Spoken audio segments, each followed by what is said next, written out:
దేవుడు మన కొరకు ఎంతగా ఆలోచిస్తున్నాడన్న విషయము ఈనాటి మానవ సమాజానికి అర్థం కాలేదని చెప్పొచ్చు, ఒక క్రైస్తవులుగా.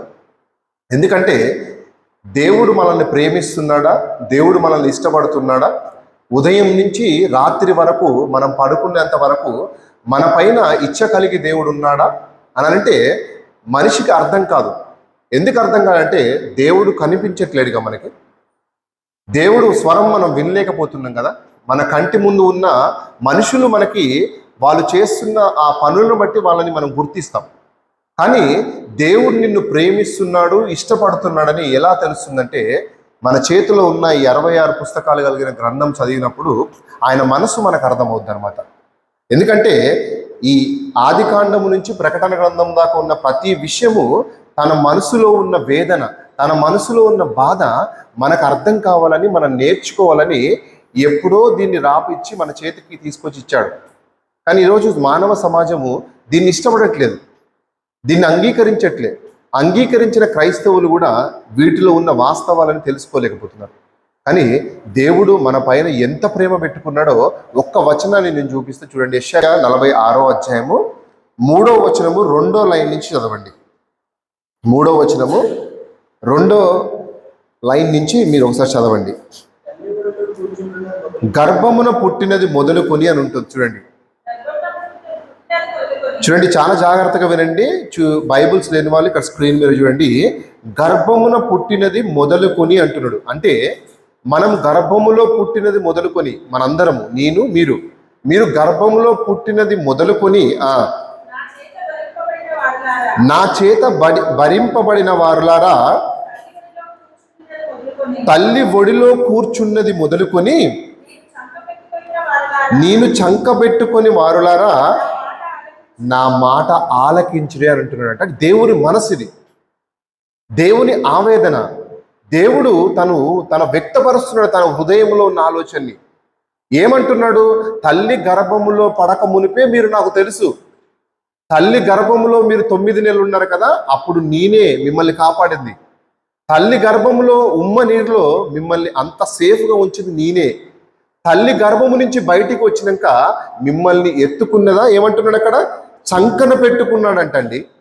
తల్లి మనల్ని చంకన పెట్టుకొని తిరుగుతుందని మనం అనుకుంటున్నాం, మనం ఎదిగేంత వరకు. కానీ దేవుడు ఇక్కడ ఏమంటున్నాడు? తల్లి ఒడిలో కూర్చున్నది మొదలుకొని, అంటే తల్లి ఒడిలో మనందరం కూర్చున్నాం కదా, అప్పటి నుంచి దేవుడు చూస్తున్నట్ట మనందరినీ. తల్లి ఒడిలో కూర్చున్నది మొదలుకొని నేను చంక పెట్టుకుని వారలారా నా మాట ఆలకించుడే అని అంటున్నాడు అనమాట. ఆయన మాటలు ఎవరు చెప్తారు? ఆయన మాటలు ఎవరు చెప్తారండి? ఆయన మాటలు. ఈరోజు మానవ సమాజము దేవుని గురించి మాట్లాడగలుగుతుందా? దేవుని గురించి డిస్కషన్ చేయగలుగుతుందా? దేవుని గురించి ఒక 4 మాటలు కూర్చున్నప్పుడు మాట్లాడుకోగలుగుతున్నాం మనం అంటే ఎవరు మాట్లాడుకోవట్లేరండి. అదే చెప్తున్నాడు, నా మాట ఆలకించుడి, ముదిమి వచ్చు వరకు నిన్ను ఎత్తుకుని వాడను నేనే అంట అండి. అంటే మనం ముసలి వాళ్ళమయ్యేంత వరకు మనల్ని ఎవరు ఎత్తుకుంటారంట? దేవుడు ఎత్తుకుంటాడంట అండి. మనం ఏమనుకుంటున్నాం? మన పిల్లల్ని 6, 5, 7 సంవత్సరాల దాకా ఎత్తుకుంటామండి. ఇక దానికి మించి ఎత్తుకోగలుగుతామండి పిల్లల్ని? ఎంత బరువు ఉంటారండి? 20 కిలోల్ని ఎత్తుకొని సంకలు వేసుకోగలుగుతామను? అమ్మో, ఎత్తుకోలేము, బొయ్యలేము, భారంగా ఉంటుంది, బరువు ఉంటుంది. ఎత్తి కుదేస్తాం కొంతమంది తల్లులైతే కింద, ఎత్తుకోలేక పిల్లల్ని. కానీ దేవుడు ఏమంటున్నాడు చూడండి, ముదిమి వచ్చు వరకు నిన్ను ఎత్తుకొని వాడను నేనే, తల వెంట్రుకలను నెరువు వరకు నిన్ను ఎత్తుకొని వాడను నేనే అంటున్నాడు. అంటే దేవుడు మన పక్షాన ఎలా ఆలోచిస్తున్నాడు ఒకసారి ఆలోచించండి దేవుని పిల్లరా. మనం అంత సామాన్యంగా తీసుకుంటున్నాం మన జీవితాన్ని, సామాన్యంగా చిన్న చూపుగా మనం ఆలోచిస్తున్నాం. కానీ ఈ జీవితం ఎంత విలువైందో మనకు తెలియట్లే, ఈ దేహము ఎంత విలువైందో మనకు తెలియట్లే. ఈ దేహము ఆయన తయారు చేశాడు, ఆయన మనకి ఇచ్చాడు. కానీ ఈ దేహాన్ని మనకు ఇష్టం వచ్చినట్లు మనం వాడుకుంటున్నాం తెలుసా? ఈ దేహాన్ని మనకి ఇష్టం వచ్చినట్టు మనం వాడుకుంటున్నాం. కానీ ఈ దేహముతోనే ఆయన పని చేయాలంట, ఈ దేహముతోని ఆయనని మహిమపరచాలని ఈ దేహాన్ని ఇచ్చాడంట అండి. చూడండి, రోమీలు రాసిన పత్రిక 12వ అధ్యాయం చూడండి, దేనికి ఇచ్చాడో చెప్తున్నాడు ఇక్కడ. రోమీలు రాసిన పత్రిక 12వ అధ్యాయము 1వ వచనం చూడండి. కాబట్టి సహోదరులారా, పరిశుద్ధమును, చూడండి, దేవునికి అనుకూలమునైన సజీవ యాగముగా, చూడండి, మన శరీరములను ఆయనకు సమర్పించుకోనని దేవుడు మనసు అండి, దేవుని ఆలోచన అండి. అంటే మన శరీరాలని ఆయనకు సమర్పించుకోవాలంట, ఆయనకి ఇవ్వాలంట మన దేహాన్ని. మనం దేనికి ఇస్తున్నామండి? మన దేహాన్ని దేనికి వాడుకుంటున్నామండి? మన దేహాన్ని ఉద్యోగం కొరకు వాడుకుంటున్నాం, మన కుటుంబం కొరకు వాడుకుంటున్నాం, మన భార్య కొరకు వాడుకుంటున్నాం, భార్య భర్త కొరకు, పిల్లల కొరకు వాడుకుంటుంది. కానీ ఆయనని మహిమపరచడానికి ఈ దేహం ఇస్తే ఈ దేహంతో మనం ఏం చేయగలుగుతున్నాం? దాని కింద చదవండి. దేవుని వాత్సల్యమును బట్టి చూడండి, బతిమాలుచున్నాడంట అండి, బతిమాలుకుంటున్నాడంట. దేవుడు బతిమాలుతున్నాడంట అండి మనల్ని. ఎంత ఆశ్చర్యకరమైన విషయం అండి. ఒక మనిషి వచ్చి మనల్ని బతిలాడితే మనం ఎంత కూల్ అయిపోతామండి. బతిమాలుకుంటే మనల్ని వెంటనే కరిగిపోతాం కదండి. శత్రువు వచ్చి మనల్ని బతిమాలుకోగానే మనము కరిగిపోతామే. అలాంటిది దేవుడు బతిమాలుతున్నాడట. ఈ దేహము చాలా విలువైనది నాన్న అని చెప్పేసి. ఎంత కాస్ట్లీ తెలుసా అండి దేహం, మీకు తెలియదండి. ఒక్కసారి చిన్న వీడియో క్లిప్ చూపిస్తే చూడండి, ఒక 1 minute ప్లే చేయండి. ఫస్ట్ది చూడండి. మన దేహంలో ఉన్న ఈ రోజు పాటల్లో ఫస్ట్ వీడియో ప్లే చేయండి. మన దేహములో ఉన్న అవయవాలు ఎంత ఖరీదైనయో లెక్కలు కట్టారు సైంటిస్టులు. ఒక్కసారి చూడండి ఎంత కాస్ట్లీయెస్ట్ దేహం మనకి ఇచ్చాడో దేవుడు. ఫస్ట్ది సౌండ్ పెట్టాడు, ఆగండి, ఆపండి. చూసారా? బోన్ మ్యారో అండి. మన లోపల బోన్ మ్యారో అని ఒకటి ఉంటుంది బ్యాక్ సైడ్. అది ఎంత రేట్ అంటే తెలుసా అండి? చూడండి ఎంత అంటుంది. 18 కోట్ల 18 లక్షల 18,36,860 రూపాయలంట. ఏంటిది? ఆ బోన్ మ్యారో. ఎవరిచ్చారు? తల్లి గర్భములో దేవుడు పెట్టాడు ఇది బోన్ మ్యారో మనకి. నెక్స్ట్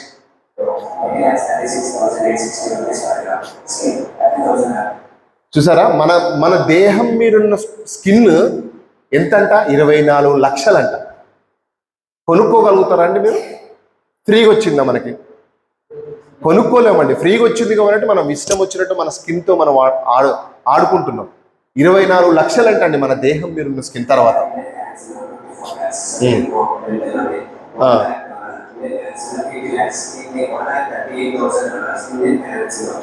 కిడ్నీ ఎంత అంటే తెలుసా అండి? 10 లక్షలు అంటండి. 1 crore 10 lakhs. 1 కోటి 10 లక్షలంట ఒక కిడ్నీ. 1 కోటి 10 లక్షలంట. ఆ కిడ్నీ దేనికి పెట్టాడు దేవుడు?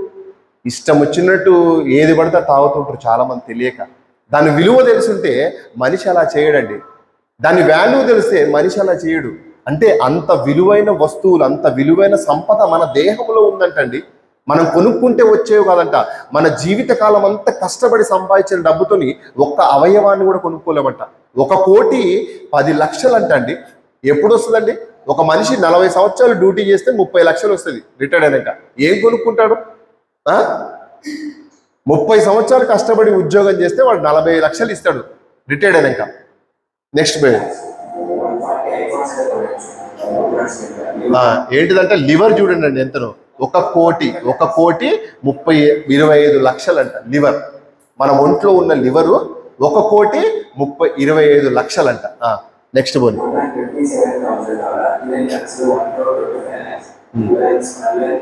చూడండి. లంగ్స్ చూడండి అండి, మన లంగ్స్ అండి. ఒక్కొక్కరు గుంజి వదులుతూ ఉంటారు పొగ, సిగరెట్ స్మోకింగ్. ఇష్టం ఏదంటే అదనమాట. ఈ లంగ్స్ కాస్ట్ ఎంత అంటే తెలుసా అండి? 2 కోట్ల 20 లక్షలంట. 2 కోట్ల 20 లక్షలు. ఇది నిజమండి, వాస్తవం. ఇది కట్టుకల కాదు. ఇది దేవుడు మన దేహంలో పెట్టిన అవయవాల ఖరీదు ఇది. నెక్స్ట్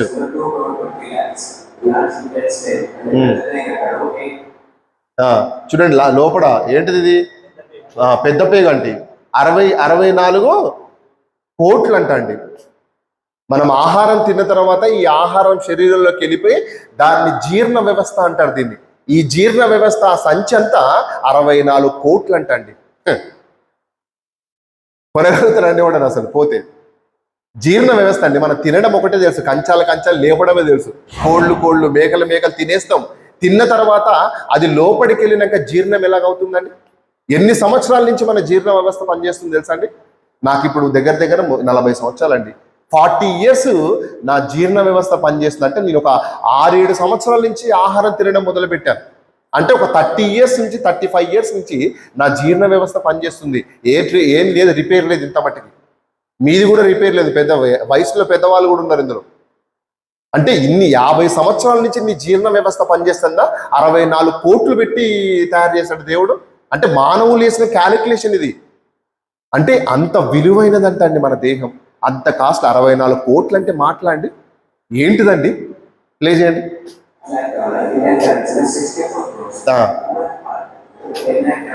హ్యూమన్ హార్ట్ అండి, చూసారా? 84 కోట్లు. హార్ట్ మన గుండె గుండె గుండె 24 కోట్లు. ఓకేనా? ఎవరికైనా తెలుసా అండి? ఒక హృదయం బొమ్మ ఒకటే తెలుసు, పాటలు తెలుసు. హృదయం ఎక్కడున్నది అని పాటలు తెలుసు మనుషులకి. నీ చుట్టూనే తిరుగుచున్నది అని. కొనడం చేత కాదు 84 లక్షల కోట్లు పెట్టి. హృదయం చుట్టూ తిరగడం తెలుసు, హృదయం గురించి తెలుసుకోవడం తెలుసు, కానీ హృదయం దాని విలువ తెలియదు అనమాట మనిషికి. అంటే దానికి విలువ ఎంత ఇచ్చిందంటే 84 కోట్లు అంట.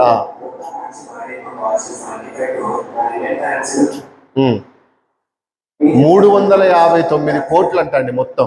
మన బాడీలో ఉన్న అవయవాల విలువ 359 కోట్లు అంట. ఎవరికి ఉందండి అంత ఆస్తి ఈ రోజులలో? 259 కోట్ల విలువైన దేహాన్ని వేసుకొని తిరుగుతున్నారు మీరు ఇష్టం వచ్చినట్లు ఎక్కడ పడితే అక్కడ. ఈ దేహం విలువ మీకు తెలియదు, ఈ అవయవాల విలువ మీకు తెలియదంట.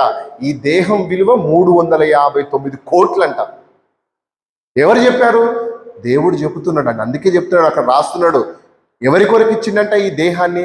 ఆయనని మహిమపరచడానికి ఇచ్చిందంట అండి. ఇంత విలువైనది, అంత విలువైన వస్తువు మన దగ్గర ఉంటే ఏం చేస్తామండి?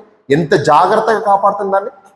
ఉట్టి మనం కొనుక్కున్న ఒక బైక్ని రోజుకి 4 సార్లు దూడుస్తుంటాడు దాన్ని. కొనుక్కొని 1,00,000 రూపాయలు ఉంటుంది అది. కొనుక్కున్న ఒక చైన్ని 10 సార్లు తీసి చూసుకొని బీరువాళ్ళ మురిసిపోతుంటుంది పెట్టి.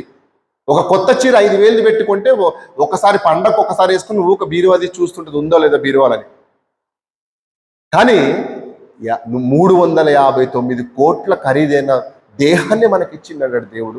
ఎంత విలువైన దేహం అండి. ఏం చేయగలుగుతున్నాం దేవుని గురించి? ఎలాంటి ప్రణాళికలు మన జీవితంలో ఉన్నాయి? లేవండి. కాబట్టి మీరు చాలా జాగ్రత్తగా మీ దేహాన్ని వాడుకోవాలి. ఇష్టం వచ్చినట్లు దేహాన్ని వాడుకుంటే కుదరదు. ఇష్టం వచ్చినట్టు దేహండి ఆయన శరీరధారి అయి ఉన్నప్పుడు మహారోదనతోనూ కన్నీళ్లతోనూ తనను తాను దేవునికి అప్పచెప్పిండంట. దేహాన్ని తను దేవునికి అప్పచెప్పాడంట అండి యేసుక్రీస్తు వారు. అంటే ఆయనకి విలువ తెలుసు కాబట్టి దేవుడికి ఆ దేహాన్ని అప్పచెప్పాడంట. కాబట్టి మన దేహం కూడా ఇంత విలువైంది కాబట్టి దేహం గురించి ఒకసారి ఆలోచించండి. ఇకపోతే